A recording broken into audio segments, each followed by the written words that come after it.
네, 최근 역전세난 해소를 위해서 전세 보증금 반환을 위한 대출, 이에 대한 규제가 좀 완화됐습니다. 그런데 가계 부채가 오히려 이것으로 인해서 늘어나는 것 아니냐라는 우려 섞인 그런 보도가 있었는데요. 관련 내용 살펴보겠습니다. 금융위원회 거시금융팀 송병민 사무관 연결해 알아보겠습니다. 안녕하세요. 네, 안녕하세요. 네, 자 먼저 이 보도를 한번 보면 이제 역전세 반환 대출 규제가 완화되기 때문에 그로 인해서 가계부채 증가가 더 커질 것이다, 속도가 좀 빨라질 것이다 이런 내용입니다. 어떻게 보십니까? 네, 이번 역전세 반환 대출 규제 완화로 인해서 가계부채가 급증세로 전환될 우려가 있다는 것에 대해서는 좀 제한적이라고 보고 있습니다. 기본적으로 이번 대책은 전세금 차액에 대해서만 지원해 주는 것이 원칙이며 불필요한 반환 대출 수요는 여러 가지 제도적 장치들을 통해서 차단하고 있습니다. 예를 들어서 역전세 반환 대출을 받는 집주인 본인은 세입자를 위해서 전세금 반환 보증에 직접 가입을 해야 될 의무가 있으며, 또 집주인에게 대출이 공급되는 것이 아니라 필요한 만큼 세입자 계좌로 직접 지급되기 때문에 불필요한 반환 대출 수요는 없을 것이라고 판단하고 있고, 그로 인해서 가계부채가 급증될 우려는 제한적이라고 판단하고 있습니다. 네.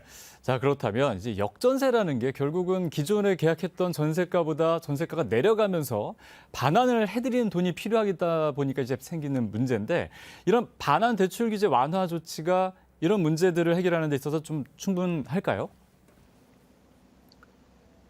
네, 기본적으로 이번 대책은 전세금 차액에 대해서 지원해 주는 것이 원칙이기 때문에 대부분 이번 규제 완화로 충분한 만큼의 대출 한도가 나올 것이라고 판단하고 있습니다.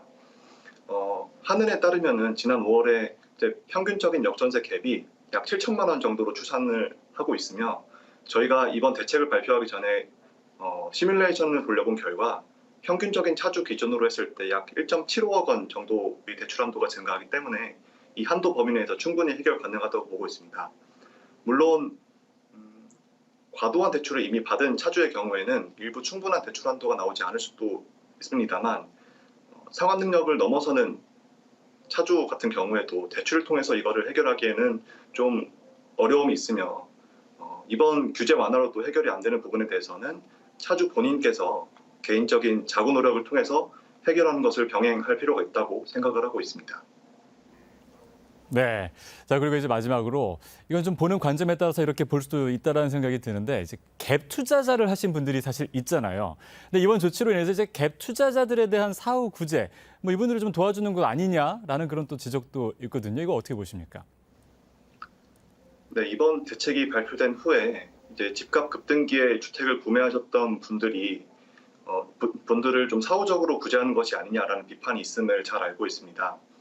다만 이번 역전세 반환 대출 규제 완화의 목적은 예상치 못한 전세 가격 하락으로 인해서 자신의 전세금을 반환받지 못하고 있거나 전세금 반환이 지연되고 있는 세입자분들을 보호하기 위해서 지원하고 있는 대책입니다. 아울러 전세금 반환에 꼭 필요한 만큼만 대출을 지원하고 있으며, 반환 대출 기간 동안에는 신규 주택을 구입할 수 없는 등 여러 가지 제도적 장치들을 하고 있기 때문에 전세금 반환에 필요한 만큼만 대출이 지원되고 사후적 구제는 아니라는 점을 말씀드리겠습니다. 네, 말씀 잘 들었습니다. 자, 지금까지 역전세 반환 대출 규제 완화 시행과 관련해 금융위원회 송병민 사무관과 함께 알아봤습니다. 자, 오늘 고맙습니다. 감사합니다.